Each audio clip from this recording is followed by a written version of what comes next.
Bonjour à tous, je suis très contente de vous retrouver aujourd'hui pour une nouvelle vidéo focus dans laquelle je vais vous parler de deux projets. Deux projets qui me tiennent vraiment à cœur, deux projets issus de plusieurs mois de travail. Et il s'agit de deux box tricot qui sortent en collaboration avec la marque AD80. Alors, ces box, si on les remet un petit peu dans le contexte, en fait, vous savez, de mon côté, j'avais fait quelques tutos vidéo sur le tricot pour débutants, donc vraiment la maille en droit, la maille en vert, comment on monte des mailles, comment on rabat des mailles, mais vraiment avec des méthodes très très faciles pour débuter, parce que c'est pas forcément des choses qu'on trouve, en tout cas moi j'avais eu pas mal de questions sur ça. Et derrière la marque AD80, il y a donc Stéphanie et Claude Alain. Et tous les deux, à cette période-là, se posaient aussi des questions sur quand on débute, qu'est-ce qui nous manque, est-ce qu'on est réellement guidé, comment ça se passe. Voilà. Parce que, en fait, on entend pas mal de personnes qui débutent parce que c'est quelqu'un dans leur famille qui leur a montré. Les personnes qui ont débuté il y a très longtemps, c'était avec d'autres types de laine, d'autres matériels que ce qu'on peut avoir actuellement, enfin voilà, et donc voilà, suite à toutes ces questions, c'est quand on débute, est-ce que on est réellement obligé de débuter avec des produits moins chouettes juste parce qu'on débute, mais en même temps si on débute, bah, on a envie d'être motivé, donc tout ça, bah, on n'a pas envie de s'en priver forcément, donc voilà, et en même temps, quand on achète un bel écheveau, bah, on n'a pas envie de se tromper, et quand on débute, on a très peur de se tromper, donc voilà, il y a toutes ces interrogations que tout le monde a eues, je pense, et donc c'est suite à ça que la marque AD80 a donc eu l'idée de créer des box, et ils m'ont proposé de partir dans l'aventure avec eux. Alors, faut savoir que quand ils me proposent de partir dans une aventure avec eux, que ce soit pour faire un hack, pour faire le Comfort Fade Cardi, pour tester une nouvelle qualité, etc., je suis toujours partante. Je pense que maintenant, ils vont me proposer des choses, ils n'auront même pas le temps de me dire ce que c'est, je dirais oui. Oui, parce que c'est toujours chouette. Enfin, je vous ai déjà dit pourquoi c'était une marque que j'aime beaucoup, pour son dynamisme, etc. La façon dont ils sont arrivés dans le monde des teinturiers indépendants. Enfin, voilà, enfin voilà, c'est une marque que j'aime beaucoup. Et puis les projets qu'ils me proposent à chaque fois, il y a toujours un petit challenge, parce que le hack à vélo, c'était quand même un challenge de... bah oui, enfin, c'était partir d'un modèle que tout le monde connaît, le modifier, donc il y avait... c'était sortir un petit peu de ma zone de confort, moi qui aime bien prendre un patron et essayer de le respecter le plus scrupuleusement possible, ou alors adapter sur des manches que je fais souvent à ma sauce, ou changer des côtes en côte torse. Enfin, bon, je fais pas à chaque fois des choses, je fais des modifications liées à mon expérience, mais c'est jamais quelque chose d'énorme. Donc là, pour le hack à vélo, j'avais essayé de faire quelque chose d'un peu plus important que ce que je pouvais faire. Donc ça m'a permis moi aussi de m'auto-challenger presque, et puis voilà, ça a été un beau défi. J'ai réussi à me prouver que je pouvais faire plus de changements que ce que je pensais, donc voilà, c'était très, très sympa pour ça aussi. Et donc là, l'idée des box, c'était de faire deux box, une pour un modèle de châle, une pour un modèle de pull, deux box qui soient à la fois accessibles pour des débutants, mais vraiment très accessible pour des débutants, mais en même temps que le projet soit sympa, que c'est pas parce que c'est pour des débutants qu'on va faire une écharpe en point mousse, et en même temps, même quand on a plus d'expérience, et ben, ça puisse être aussi des projets sympas à tricoter. Voilà, donc de mon côté, je me place dans plus d'expérience que tout débutant, et j'ai beaucoup apprécié tricoter ces projets, parce que je trouve que les deux ont des côtés addictifs en fait.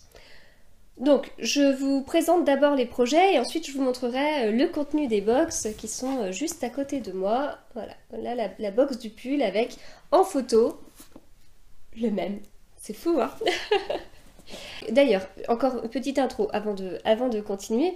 C'est l'émotion, hein, c'est peut-être moins organisé que d'habitude. Donc là, moi, les box, c'est vraiment, comme je vous dis, comme un challenge. Enfin, le faire une box d'un châle. Donc imaginez le design à 3 et ensuite le créer, mettre les explications derrière et tout. C'était un beau challenge. Le pull, je trouvais que c'était encore une marche au-dessus. Et enfin voilà, il fallait que ça allait fonctionner, mais on m'aurait dit il y a 6 mois, est-ce que tu penses que tu peux, enfin oui, ou même un peu plus longtemps, est-ce que tu penses que tu peux écrire des explications pour un pull? J'aurais dit, ah mais non, certainement pas, il y a des gens qui peuvent faire ça, non, non. Et puis en fin de compte, voilà, au final, j'ai été, je pense, plus à l'aise pour le pull que le châle. Et voilà, si vous me connaissez, vous connaissez mon esprit, donc il y a un côté très mathématique, donc il y a des calculs, il faut arriver à certaines tailles, etc. Donc enfin, c'est des expériences que j'ai beaucoup aimées. Sortir des box en collaboration avec une marque de laine, ça peut paraître très bizarre, mais c'était un de mes rêves en fait. Donc, alors de mon côté, j'ai un travail que j'aime énormément. Un travail très prenant 4 jours par semaine, mais j'aime beaucoup beaucoup mon travail. Et du coup, même si j'ai commencé toute cette partie de communication entre guillemets autour de ce que je peux faire, donc le tricot, la couture, etc. Donc avec cette chaîne YouTube, mon compte Instagram, etc. Tout ça, je l'avais commencé alors que je ne travaillais pas, voilà, que je m'étais arrêtée pour m'occuper des enfants. Et bien, en reprenant une activité professionnelle, j'ai eu besoin de continuer à faire tout ça, mais je ne compte pas arrêter mon travail et me lancer dans justement le design. C'est pas du tout c'est pas du tout mon objectif, quoi. Mais sortir un peu du quotidien et avoir des petits challenges comme ça, je trouve ça hyper sympa. Et voilà, comme je vous dis, c'était l'un de mes rêves. C'est peut-être particulier, je sais pas, mais c'était l'un de mes rêves. Donc c'était assez fou parce que c'était un rêve assez précis, je trouve, avec le recul, et que ça puisse se réaliser, c'est top. Donc j'en ai encore quelques-uns, quelques petits rêves comme ça, mais voilà, de la même façon, je ne compte pas. Enfin, tout ce que je fais autour du tricot, de la couture, ça reste pour moi vraiment un loisir dans lequel je m'éclate et des petits challenges dans ces loisirs, je trouve ça très sympa aussi. Alors, donc au niveau du pull, donc ce pull s'appelle Pythagore, notamment par rapport à ces petits triangles que vous avez là, qui sont des petits triangles isocèles et rectangles. Voilà. Donc, c'est un pull qu'on commence par le haut, qui a une encolure creusée grâce à des rangs raccourcis. Et pour avoir un côté un peu sympa, donc il y a cette dentelle comme ça un peu en V sur le haut du pull, et la dentelle est rappelée sur le bas du pull, si j'arrive à vous montrer, voilà, avec ces petits V à l'envers. Voilà. Donc c'est très simple à réaliser, mais alors à la fois pour les personnes qui tricotent depuis longtemps, ça dynamise pardon, le tricot. Donc c'est-à-dire que là, on a à la fois cette dentelle-là, et puis on a à la fois le raglan, et donc bah, ça permet, voilà, ça dynamise. La partie qui est ici, alors moi personnellement, ça dépend certainement de chaque tricoteur, mais moi personnellement je trouve ça toujours un petit peu long. Je trouve qu'en plus on utilise vachement de laine, donc c'est peut-être pour ça que c'est long aussi. Et donc du coup, bah, avoir un petit motif là, voilà, je trouve que ça aide un peu à passer le cap de la séparation du corps et des manches. Et puis bah, après, on a un corps presque tout en jersey, puisqu'il y a la dentelle que je vous ai montré en bas. Donc on a un certain nombre de centimètres juste en jersey. Donc là, ça déroule, quoi. Et puis après, on passe aux dentelles sur les côtés, et, ce qui permet à nouveau de dynamiser le tricot et d'avoir une deuxième étape quelque part dans le corps.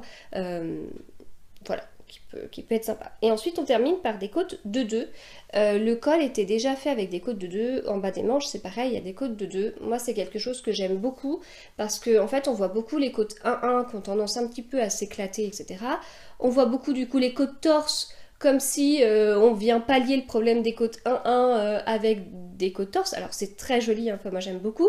Mais les côtes de 2, c'est très sympa aussi, et puis les côtes 3-2 aussi, etc. Enfin, il existe un grand nombre de côtes quelque part, et les côtes de 2, enfin, voilà. Avant, je trouvais que c'était très basique, c'est ce qu'on voyait un peu de partout.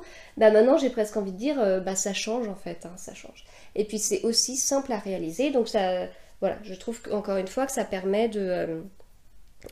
d'être adapté à la fois à des débutants et puis à des personnes qui tricotent depuis longtemps et puis qui ont perdu l'habitude des codes de deux. Voilà, donc pull assez simple, les manches sont assez fitées. Alors moi j'avoue que c'est comme ça que je préfère les manches. J'ai tendance à chaque fois à faire mes manches un peu à ma sauce selon les tricots. C'est pas compliqué, hein, c'est juste on accélère, on accélère ou au contraire on décélère les diminutions, etc. Mais voilà, c'est très très simple d'adapter sa manche. Mais là, du coup, je l'ai adapté à la façon dont j'aimais bien. Voilà. Donc voilà pour le pull. Alors, au niveau de la qualité de la laine, il s'agit de la Merino Cachemire et Soie d'Heidi Heidi, qui est une qualité que j'aime beaucoup, beaucoup, beaucoup, beaucoup, beaucoup, beaucoup.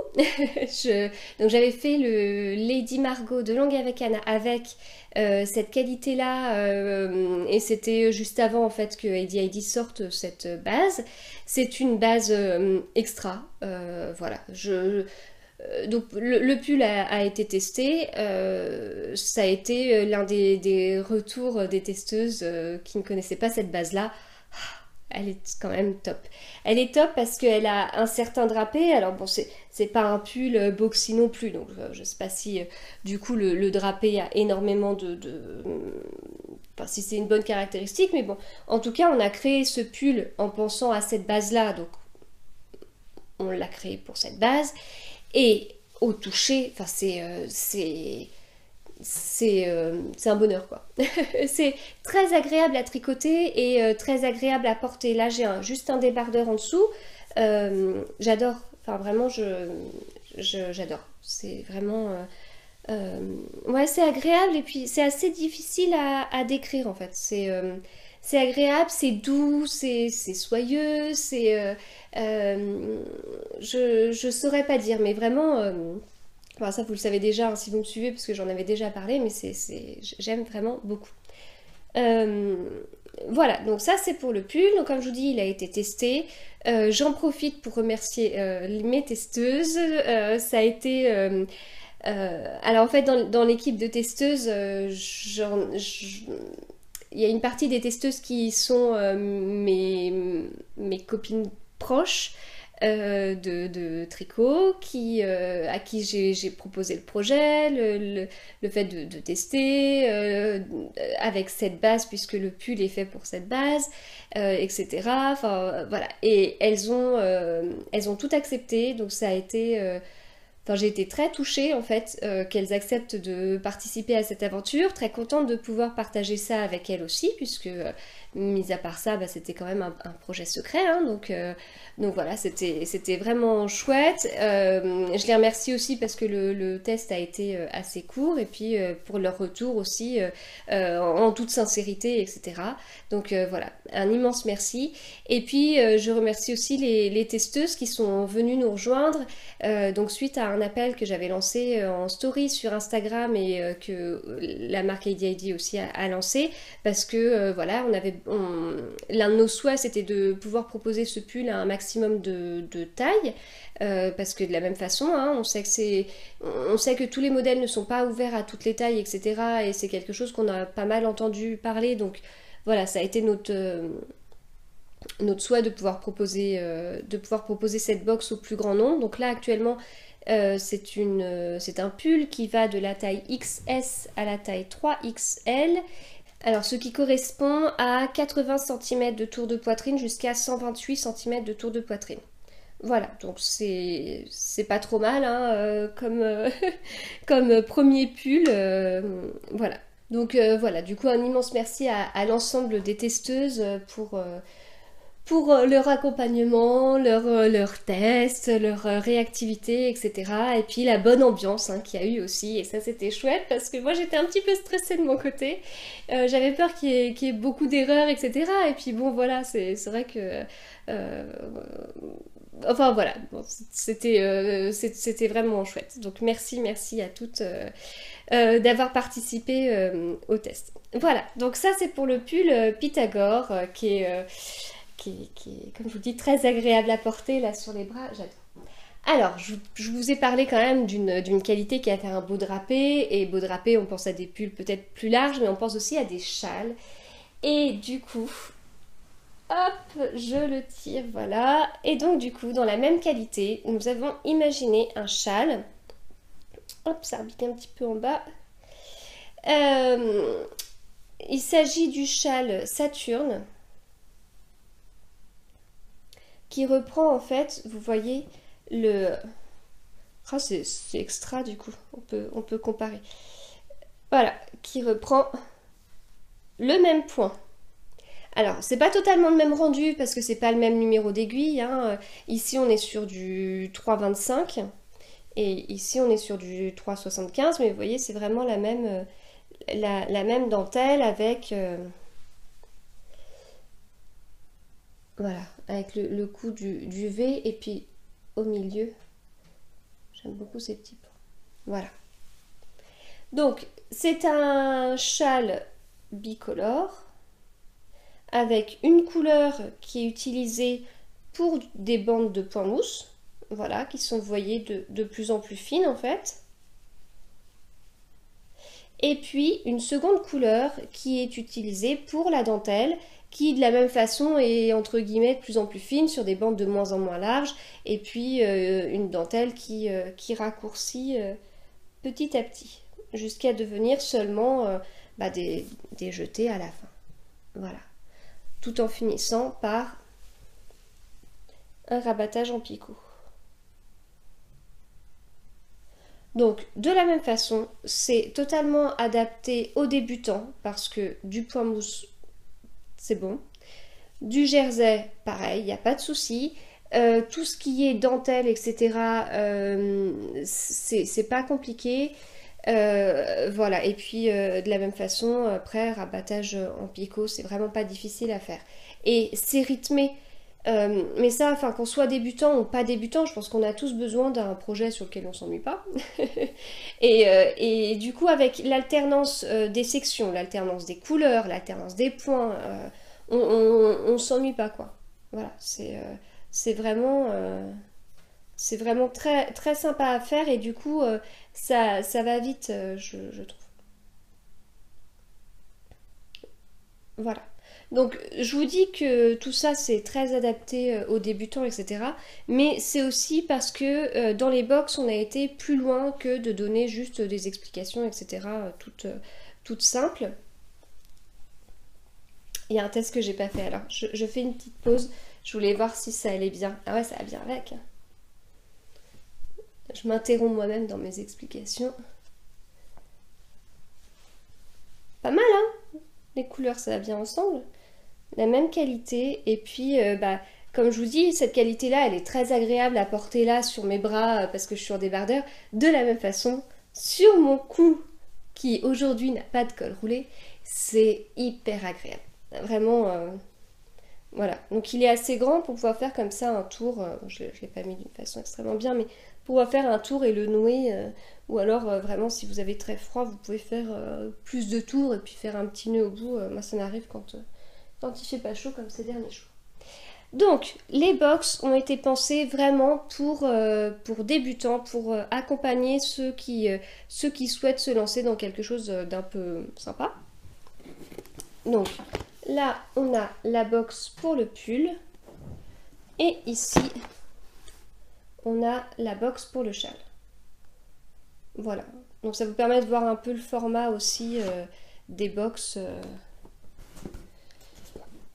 Alors, je vais ouvrir celle du pull, du coup je vais couper pour pas que ça fasse trop de bruit. Alors, à l'intérieur de la box, vous avez les explications.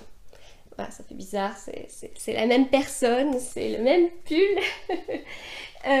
Donc les explications sont dans ce format livret. Donc en couleur, voilà, très très de très bonne qualité. Donc ça, moi, quand Claude Alain et Stéphanie m'ont envoyé les box, c'est que j'ai découvert les livrets en vrai, hein, et puis en PDF comme ce qu'on avait vu avant. Là, j'étais impressionnée par la qualité du papier et tout ça. Donc à l'intérieur, donc les livrets font 32 pages et vous avez plein de choses. Voilà, plein de choses. Vous avez à la fois bah, forcément les explications. Au niveau des tailles, vous voyez, elles sont indiquées ici. Les tailles sont indiquées par couleur, donc c'est-à-dire qu'à chaque fois, quand on vous dit il faut monter tant de mailles, etc., eh ben, tout est indiqué comme ça, par couleur. Donc je trouve que visuellement, c'est hyper clair. Donc de la même façon, pour des personnes qui débutent, parce que voilà, ça leur permet tout de suite de bien, de bien identifier la taille qu'ils doivent tricoter, mais même quand on débute pas, quoi, enfin quand on a envie d'aller un petit peu plus vite, qu'on nous aide comme ça visuellement, je trouve ça très très bien. Voilà, donc il y a toutes les abréviations, les techniques utilisées,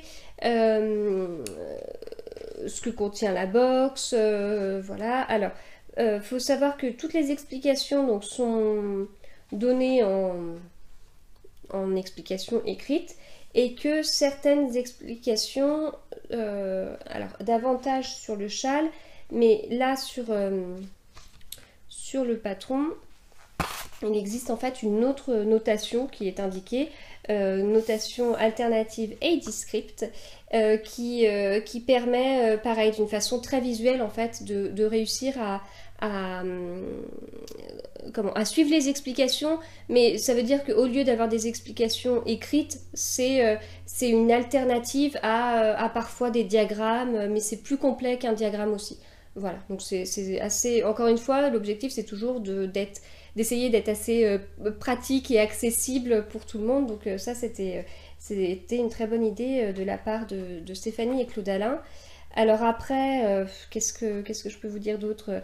Il y a tout ce qui concerne l'échantillon, à quoi ça sert, comment on bloque l'échantillon, comment on le réalise, comment on le mesure, comment faire pour choisir sa taille, donc toute une double page sur bah voilà, comment choisir la taille, les calculs à faire, etc. Comment faire si en fait son échantillon il est pas bon, quelle taille choisir pour être sûr d'avoir un pull qui est à la bonne dimension, etc. Donc après il y a des petites choses sur monter des mailles, joindre en rond et tout ça. Alors faut savoir en plus de tout ça, qui contient aussi quelques tutos photos, etc. En plus de tout ça, il y a également des vidéos avec une chaîne YouTube dédiée, et pour accéder à ces vidéos, non seulement il y a un lien dans les livrets, mais c'est des livrets des livrets papier, donc c'est pas forcément, on ne peut pas faire un copier-coller du lien. Donc pour vous simplifier encore les choses, il y a des QR codes qui se lisent très facilement. Alors on a donné des exemples d'applications pour lire ces QR codes, voilà, qui sont dans les livrets. Et ça permet, en fait, avec votre téléphone, vous scannez le code et hop, vous tombez directement sur la vidéo. Donc voilà, encore une fois, c'est vraiment pour essayer d'être le plus simple possible pour tout le monde. Voilà, et donc les vidéos, c'est sur les rangs raccourcis, quand on est sur un rang droit, quand on est sur un rang envers, comment on fait les augmentations.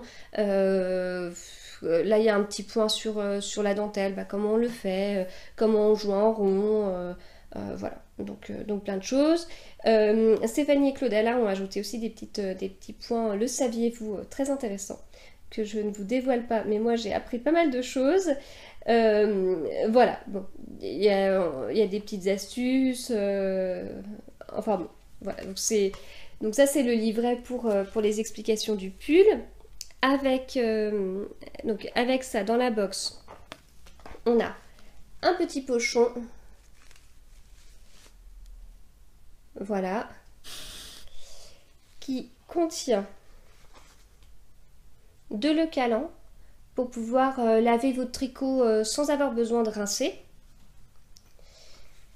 On a aussi une aiguille que je trouve super sympa. C'est une aiguille pour rentrer les fils. Elle est chouette, hein? En plus, avec un chat comme ça doit être assez pratique. Ça doit être assez pratique de rentrer le fil dedans. Et puis, des anneaux marqueurs. Donc, il y a 4 petits anneaux marqueurs, vous voyez, en forme de cœur. Et le marqueur de début de rang, qui est quand même trop sympa, quoi. Pas mal, hein?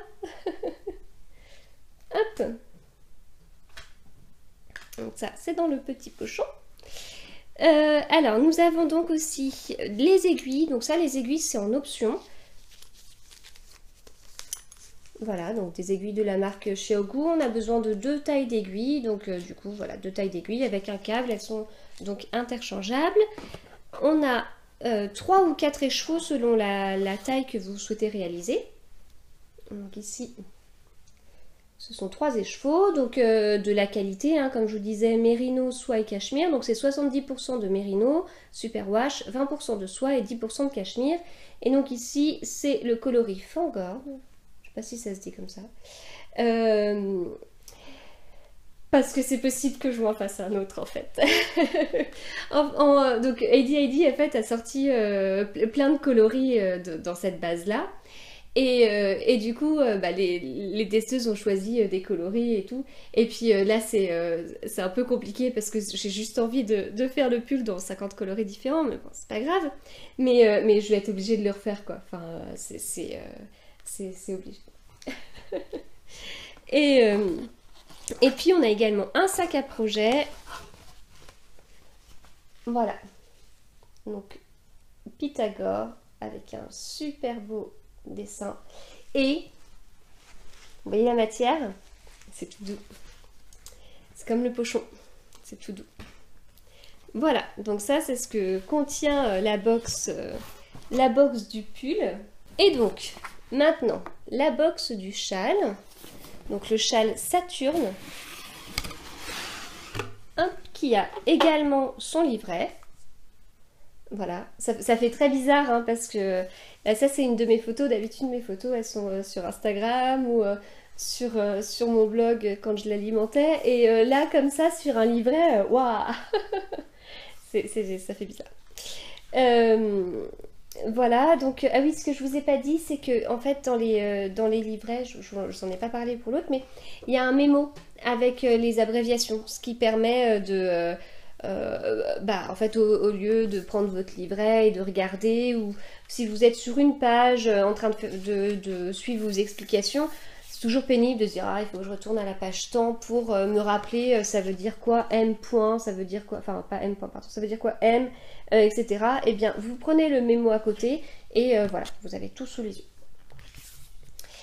Donc du coup, dans ce beau livret, il y a aussi, c'est un peu le même découpage que le précédent, hein, donc de la même façon, il y a des informations générales, les abréviations, des explications sur la notation alternative, des tutos. Donc là, on a des tutos encore plus poussés que pour le pull parce que il y a des tutos photos qui ont été faits par Stéphanie et Claude Alain sur la maille en droit, la maille en vert. J'ai fait une erreur. Comment je fais? Donc étape par étape avec des petites photos. Vous voyez un peu comme ça, enfin, c'est très clair en fait pour pouvoir s'y retrouver. Comment faire pour démarrer le châle parce que c'est particulier des fois les démarrages de châle, donc comment on fait? Donc là il y a à la fois des explications, puis il y a une vidéo qui est aussi accessible par un QR code ou par le lien que vous pouvez retaper dans votre navigateur. Voilà, toutes les augmentations dont on a besoin. Là, on est sur un châle bicolore, donc comment on fait pour changer de fil? Et si on n'est pas sûr de soi, on peut tenter plutôt de partir en mettant un fil de survie. Donc comment on fait pour que ce soit très simple à faire, très simple à passer, etc. Donc voilà, vraiment c'est... Enfin, vous êtes guidé, quoi. Donc après, c'est de la même façon, c'est à chacun de prendre les explications comme il le souhaite. Soit la personne a beaucoup d'expérience et dans ces cas-là, il peut passer les pages de tuto et aller directement aux explications. Soit la personne est débutante et dans ces cas-là, toutes ces pages vont bien lui servir. Voilà. Donc voilà pour le livret d'explications qui est très chouette. Hein. Moi, je suis plutôt habituée à suivre mes explications soit en PDF, soit j'imprime quand j'ai vraiment trop de pages et que j'arrive pas à m'y retrouver. Alors, il y a également un petit pochon qui contient, alors aussi, de l'eucalan. Voilà, donc de la même façon, hein, pour pouvoir laver votre tricot sans avoir besoin de le rincer. Des anneaux marqueurs, il y en a un petit peu plus. Et il y a un stitch marker. Mais il est trop.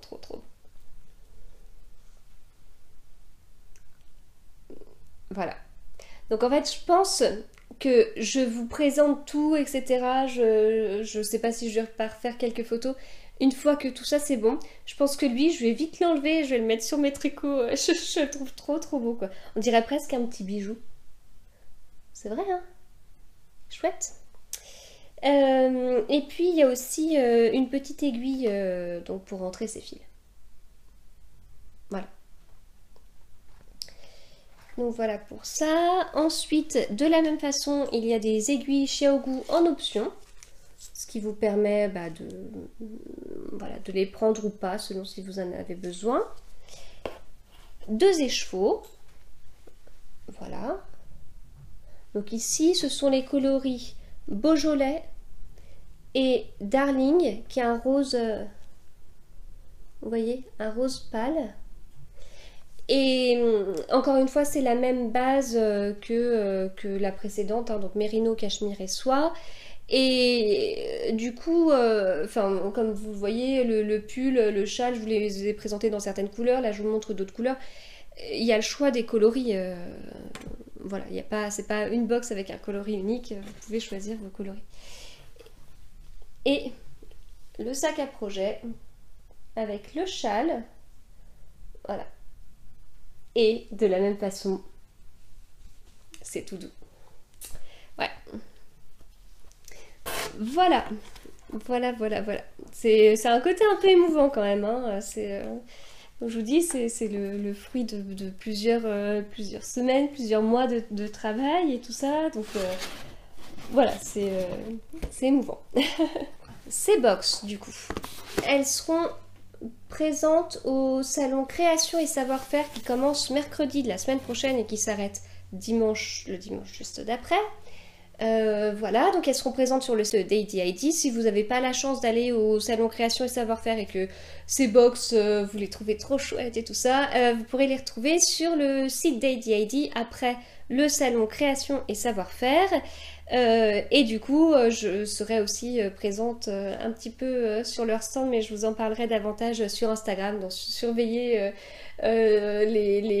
si ça vous intéresse, les moments où on pourra se rencontrer, ça pourrait être également l'occasion. Voilà, bah écoutez, j'espère que j'ai fait le tour de tout, que j'ai rien oublié. Un immense merci bien sûr à Stéphanie et Claude Alain. Merci pour ces projets, pour ce nouveau challenge.